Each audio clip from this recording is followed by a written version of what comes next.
Selama 2 minggu, saya membatasi jam tidur saya kurang dari 6 jam. Ya, selama 2 minggu. Sekali lagi, ini bukan uji klinis, tapi saya cuma pengen ngetes aja. Karena banyak banget orang yang bilang, saya kurang tidur bang, gimana progres saya di gym? Saya kurang tidur bang, efeknya gimana? Gimana caranya ngakalin biar saya bisa tidur nyenyak gitu. Akhirnya saya memutuskan untuk mengurangi jam tidur saya sengaja dan saya isi dengan kerja gitu. Saya pengen tahu apakah kerja lebih lama itu bisa menghasilkan produktivitas yang lebih banyak atau gimana gitu. Jadi kalau kalian lihat mata saya agak hitam gitu ya di sini, ya itu karena saya kurang tidur. Perkenalkan dulu, nama saya adalah Donick Senjaya. Saya adalah seorang professional fitness coach yang sudah membantu ratusan bahkan ribuan orang untuk mencapai tubuh dan performa impiannya. Dari zaman dahulu, kita udah tahu bahwa tidur itu adalah kunci dari performa yang mantap. Mau kalian di kerjaan, mau kalian di gym. Karena manusia itu sejatinya nggak bisa hidup tanpa tidur. Kalau misalkan manusia bisa hidup tanpa tidur, kita udah dari dulu ngilangin tidur dari kebiasaan kita. Jawabannya adalah nggak bisa. Dan bahkan seluruh makhluk hidup pun seperti itu. Jadi ada beberapa hasil yang cukup menarik dan saya akan menyimpulkan semuanya ke kalian. Jadi untuk teman-teman yang kurang tidur, nonton video ini sampai habis. Jadi apa aja sih efek dari kurang tidur selama 2 minggu ini? Jadi saya cuma tidur 4 sampai mungkin 5-6 jam maksimal gitu ya.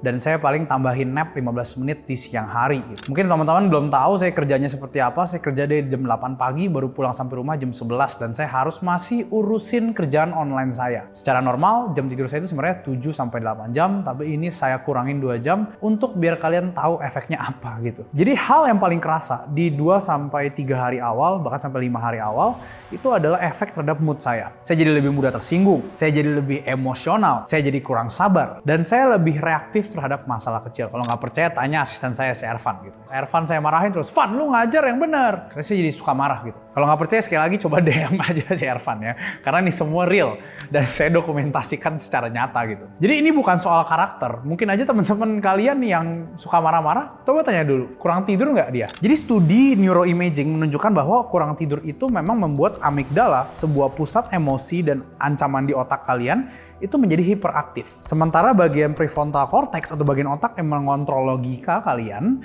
itu justru melemah. Jadi penelitian klasik oleh Yu et al. Pada tahun 2007 gitu ya, menunjukkan bahwa kurang tidur itu dapat meningkatkan reaktivitas amigdala hingga 60%. Jadi bayangin kalian lebih reaktif 60% terhadap sebuah masalah. Sekaligus adanya kurang tidur ini memutus hubungan atau koneksi regulatif dengan prefrontal cortex atau yang mengontrol diri kalian itu. Jadi kalian semakin emosional dan rasionalitas berpikir kalian itu menurun. Tidur itu bukan semuanya masalah fisik. Karena tidur itu juga ternyata berpengaruh banget sama mood kalian. Dan setelah 1 minggu atau bahkan lebih, efek yang lebih kerasa lagi adalah performa saya di gym. Jadi setelah saya ngajarin orang, ngeliatin orang angkat barbel lebih dari 10 jam sehari, saya harus latihan lagi, jangan lupa. Angkatan kompon saya itu langsung turun 10-20%. Kecepatan angkatan saya juga jadi melambat, saya jadi lebih lambat, saya jadi lebih lemah. RPE atau subjektivitas saya terhadap gerakan tersebut jadi malah semakin susah. Jadi ibaratnya dengan beban yang sama dan repetisi yang sama, di minggu yang lalunya itu jadi gampang, di minggu yang sekarang yang ketika saya lagi kurang tidur itu jadi jauh lebih susah. Yang sebelumnya RPE 7 naik jadi RPE 9. Dan ini saya tahu jelas bukan kehilangan massa otot, karena kehilangan massa otot tidak secepat itu. Tapi ini masalah soal saraf. Dan kalian perlu tahu bahwa saraf itu adalah yang mengontrol otot kalian. Jadi semakin efisien dan semakin prima saraf kalian, maka semakin baik juga gerakan dari otot yang dihasilkan. Kalau kalian pengen googling, bahasanya adalah recruitment motor unit atau motor unit recruitment atau MUR. Jadi penelitian oleh Reilly dan Piercy pada 1994 gitu ya, serta banyak studi lanjutan menunjukkan bahwa kurang tidur itu menurunkan kekuatan maksimal dan juga stamina kalian. Di gym mungkin rasanya itu nggak sebanyak itu turunnya. Yang mungkin sangat kerasa itu adalah untuk teman-teman yang berlatih endurance, untuk teman-teman yang lari, untuk teman-teman yang cycling atau olahraga jarak jauh gitu ya. Ini akan sangat-sangat kerasa sekali penurunan di stamina kalian karena kurang tidur ini. Selain itu, kurang tidur juga menurunkan kadar testosteron kalian, menaikkan kortisol kalian, dan menghambat pemulihan glycogen ini. Ini semua sangat-sangat berpengaruh pada performa kalian. Dattilo et al. Pada tahun 2011 itu menunjukkan bahwa kurang tidur menurunkan muscle protein synthesis. Untuk teman-teman yang pengen membesarkan massa otot, muscle protein synthesis itu adalah proses ketika kita membentuk sel otot yang baru ya, atau ukuran otot itu semakin membesar. Ya berarti adaptasi latihan pasti ikut terhambat, progresi kalian jadi lebih lambat, dan kalian gak berlatih secara maksimal jadinya akhirnya. Jadi mungkin efek dari kurang tidur ini akan berpengaruh lebih banyak pada sistem saraf pusat kalian atau CNS. Jadi itu kenapa untuk beberapa teman-teman yang angkatannya biasanya berat, ketika kurang tidur bisa melemah gitu ya. Atau minimal rasanya itu jadi lebih berat meskipun kalian lakuin dengan beban yang sama dengan minggu sebelumnya. Dan efek yang juga kerasa itu adalah pada decision making saya. Jadi pengambilan keputusan atau decision making itu akan terpengaruh sekali dengan kondisi kita. Kalau misalnya kita kurang tidur, kemungkinan besar kita akan jadi lebih lambat. Itu kenapa orang-orang bilang kalau ngantuk jangan nyetir. Selain karena takut ketiduran, tapi decision making atau refleks kita juga jadi nggak jelas gitu. Kurang tidur itu terbukti mengurangi beberapa hal. Mengurangi executive function, mengurangi working memory, mengurangi fleksibilitas kognitif, dan juga penilaian resiko. Itu kenapa ketika kita kurang tidur, sebaiknya kita menghindari decision making yang terlalu berat gitu. Jadi Van Dogen et al. Pada 2003 itu menunjukkan bahwa kurang tidur kronis ya, itu meskipun hanya sebagian menyebabkan akumulasi defisit kognitif, bahkan ketika subjek merasa dirinya baik-baik saja. Jadi mungkin kalian merasa diri kalian oke-oke aja ketika kurang tidur, tapi jika dinilai secara objektif oleh orang di luar, kalian itu sedikit berbeda. Kalian sedikit lambat, kalian mungkin sedikit ceroboh. Inilah jebakannya, perasaan subjektif yang nggak apa-apa kok, itu mungkin nggak valid gitu, karena kita harus lihat dari sudut pandang orang lain. Dan juga selama eksperimen, saya juga cukup menilai produktivitas kerjaan saya. Saya kan pasti bekerja lebih lama ya dengan adanya kurang tidur ini. Tapi kenapa hasil outputnya itu relatif sama gitu, dan bahkan sedikit menurun. Ketika saya kurang tidur, saya kerja itu berarti bertambah menjadi 12 jam sehari. Jika saya lihat gitu produktivitasnya, persentasenya pasti menurun dong, karena hasilnya sama. Jadi buat apa kita bekerja lebih keras lebih lama tapi hasilnya sama? Rugi dong. Jadi hasilnya itu waktunya bertambah, results-nya sama, resiko error juga meningkat. Saya cuma melakukan kegiatan ini selama 2 minggu ya. Bayangin kalau saya lakuin selama sebulan, selama setahun. Berapa banyak energi yang saya seharusnya tidak keluarkan gitu. Jadi dalam sudut pandang sistem dan bisnis, ini adalah kegiatan dengan ROI yang buruk. Lalu mungkin untuk beberapa orang, kita juga akan bahas soal nafsu makan. Jadi coping mechanism orang terhadap stres itu berbeda secara psikologi. Ada orang yang ketika stres, mereka itu makannya jadi banyak.